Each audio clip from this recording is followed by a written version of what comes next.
ഇന്ന് മോദി സർക്കാരിൻ്റെ, അതായത് മൂന്നാം മോദി സർക്കാരിൻ്റെ 1-ാം വാർഷികമാണ്. മോദി യുഗത്തിൻ്റെ 11-ാം വാർഷിക ദിനം കൂടിയാണ് ഇന്ന്. 2014 തെരഞ്ഞെടുപ്പ്, നിർണായകമായ തെരഞ്ഞെടുപ്പ്. ആ തെരഞ്ഞെടുപ്പിൻ്റെ മോദി മത്സരിച്ച വാരണാസി മണ്ഡലത്തിലെ വോട്ടെണ്ണൽ പുരോഗമിക്കുമ്പോൾ ആദ്യഘട്ടത്തിൽ പ്രധാനമന്ത്രി നരേന്ദ്രമോദി പിന്നിലായിരുന്നു. അപ്പോൾ തന്നെ ഒരു സൂചന വ്യക്തവുമായിരുന്നു. തെരഞ്ഞെടുപ്പിന്റെ ഫലം പുറത്തു വരുമ്പോൾ BJPക്ക് കേവല ഭൂരിപക്ഷമില്ല.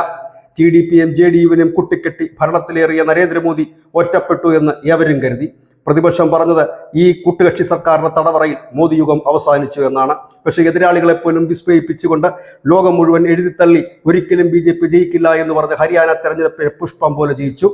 തുടർന്ന് മഹാരാഷ്ട്ര ഭരണസിരാകേന്ദ്രമായ ദില്ലി 27 വർഷത്തിനു ശേഷം കാവിക് പാർട്ടിയുടെ കയ്യിൽ പിടിച്ചുകൊടുത്ത് മോദി താനാണ് അജയനെന്നും BJPയുടെ ബ്രാൻഡ് താൻ മാത്രമാണെന്നും ഒരിക്കൽ കൂടി തെളിയിച്ചു. അവിടെ അവസാനിച്ചില്ല. കാശ്മീരിലെ മുഖ്യ പ്രതിപക്ഷമായി BJP മാറി. തുടർന്ന് അങ്ങോട്ട് വഖഫ് ഭേദഗതി ബില്ല്, ഓപ്പറേഷൻ സിന്ധു നദീജല കരാർ റദ്ദാക്കുന്നത് ഉൾപ്പെടെയുള്ള ധീരമായ നടപടികളുമായി മുൻപോട്ട് പോയപ്പോൾ ഒറ്റപ്പെടുമെന്നും ഒറ്റപ്പെടുത്താമെന്നും കരുതിയവർക്ക് മുമ്പിൽ താൻ ഒറ്റയാനാണെന്ന് ഒരിക്കൽ കൂടി നരേന്ദ്രമോദി തെളിയിച്ച വർഷമായിരുന്നു ഇപ്പോൾ കടന്നുപോയ ഒരു വർഷ കാലയളവ്. ഒപ്പം തന്നെ ഒരു രാജ്യം ഒരു തെരഞ്ഞെടുപ്പ് എന്ന പ്രക്രിയയെ സെൻസസ് നടത്താനുള്ള അജയ്യമായ ഒരു തീരുമാനം കൂടി ഈ കാലയളവിൽ മോദിയുടെ ഭാഗത്തു നിന്ന് ഉണ്ടായി.